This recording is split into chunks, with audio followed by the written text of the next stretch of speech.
also introduce, I think we've just had a small problem with Dr. Isaac. I think we've just lost him there. There he is. Yes, there he is. I'll come back to Dr. Isaac because I want to ask you another question, another challenge that you might be facing in just a little bit of time.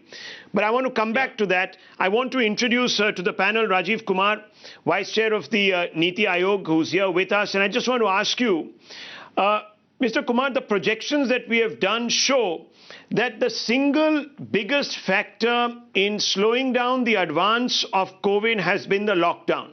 And perhaps the stage is also set effectively for the graded lifting of the lockdown post the 20th.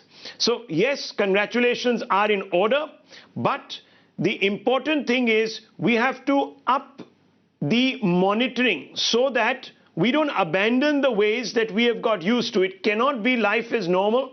There's a new normal and we have to exercise social distancing. That really must be your greatest challenge, right?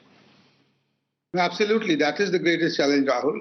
And there is no way that we can at all get even a smallest degree of complacency in this. And after the 20th, as we open up, there will be a risk of the infection catching, spreading, etc. So we have to be even more cautious than before. But the graded opening up is also necessary to balance, the well-known issue now between livelihoods. So not just the 20th, but even after the 3rd, I dare say, what you would get is still, tracking, the quarantining, social distancing. The new normal will have to continue for, right up to June, as far as I can make out. Because this virus is not going to just disappear.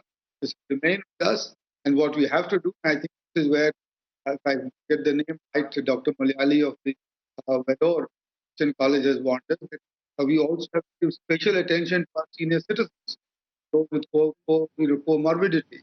So we have to protect. So that's where they are the most vulnerable.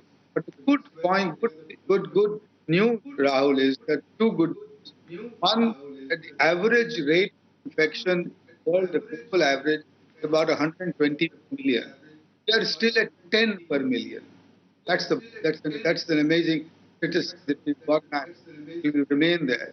The second one that we have is that